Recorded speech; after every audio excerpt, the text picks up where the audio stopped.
What's up, Jets fans, and welcome to a midweek episode of JetNation Radio. I am your host, Dylan Tereman. Due to the Thanksgiving holiday this Thursday, Glenn and I will be postponing our JetNation live show until Friday this week. That comes for many reasons. Obviously, the holiday we're not going to record while everyone is supposed to be celebrating with their families, but also because we don't feel we should move up the show to Wednesday because we have no quarterback update. Everything is open-ended until that question is answered. Who's going to start? Zach Wilson, Mike White, hell, Joe Flacco or Chris Trevor could even play.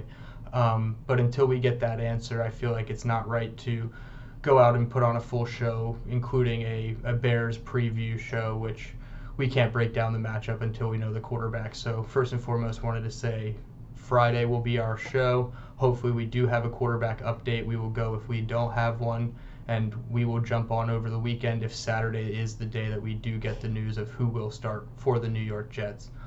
Crazy at 6-4 that this is the world we live in, but unfortunately we're here. But while I have you guys, I just wanted to touch on a topic that I've been thinking about since Sunday's game, and that is our running backs. The committee of Michael Carter, Ty Johnson, and James Robinson did not look good on Sunday. Outside of Zach's rushes, the team had 20 rushes for 33 yards, which is just downright bad. No other way to put it. Obviously, New England is going to take away your strengths, and the strengths of this Jets offense is running the ball. We've seen that time and time again. Obviously, they were bottled up to the tune of 20 for 33, Zach Wilson being the leading rusher of the team, 3 rushes for 26 yards, all of which came in the first quarter of that game. The longest running back run was Michael Carter for 8 yards, and that came on the Jets' third to last play of offense. Obviously, we know what happened at the end of that game, and we'll get into it Friday when Glenn is on. But the running backs as a whole did not look inspiring on Sunday.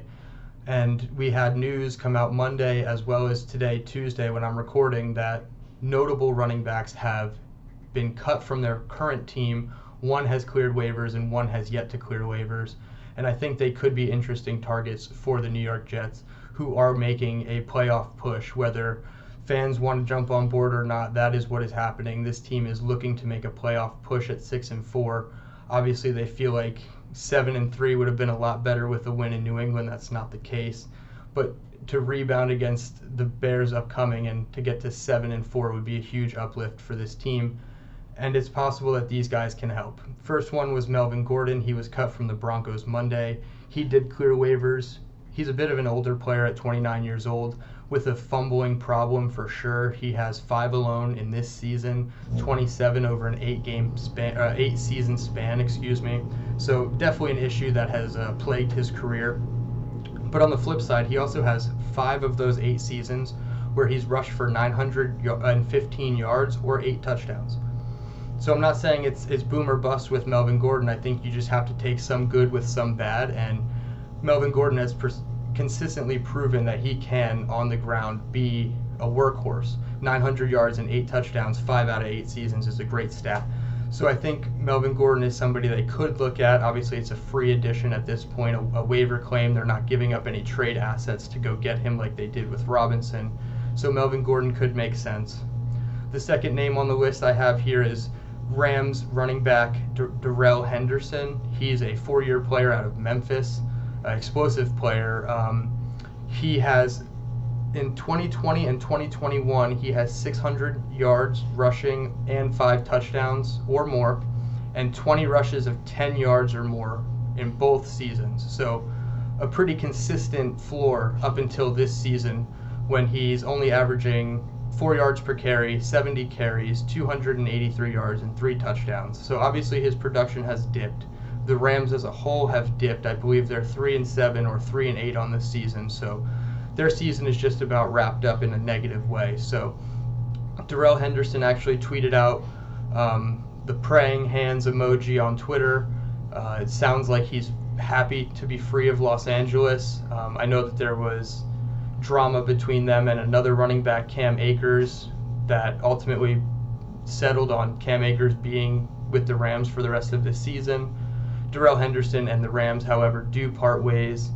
Henderson has not cleared waivers yet. I assume I hope he will, because I think that would give the Jets the best chance. I don't think they have any chance on waivers because their priority is just a little too high. We've seen that already this season. They've gotten out prioritized by other teams to other players before.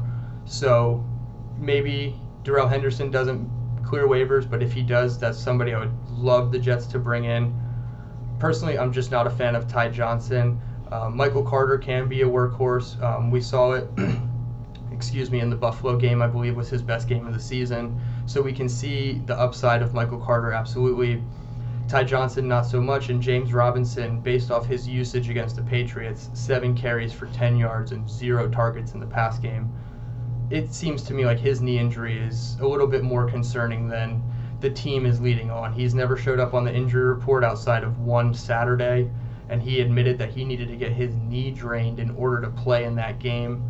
So not a great look. I think this is going to be something that could affect him long term throughout the rest of this season, to be honest. And if that's the case, the Jets are going to need to add another running back, because at this rate, they're going to have to run the ball 70% of the time if they want to win based off their quarterback play.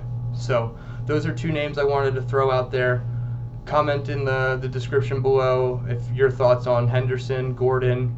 The Jets also had Connor McDermott, offensive lineman, signed away to the Patriots from our practice squad. Truthfully, that they can have that headache, in my opinion. The Jets are most likely going to elevate or sign Laurent Duvernay-Tardif to the 53-man roster. He was somebody they signed last week. Mike Remmers is also available on the practice squad as extra depth, so I think the loss of McDermott is not one that is going to keep anybody up at night. And last but not least, the Jets did sign a practice squad defensive tackle, Marquise Spencer. He's 25 years old. He's only played in 1 career game. That was last season with the Denver Broncos. So basically adding insurance depth at a position that is already deep. Perhaps this means they're going to elevate Tanzel Smart and Jonathan Marshall this week just to get more eyes on extra bodies at the defensive tackle position, just to evaluate what they have with Sheldon Rankins out. So those are your roster moves. That's my topic of the day. Glenn and I will be back on Friday. I hope everybody has a safe and happy Thanksgiving, and let's go Jets.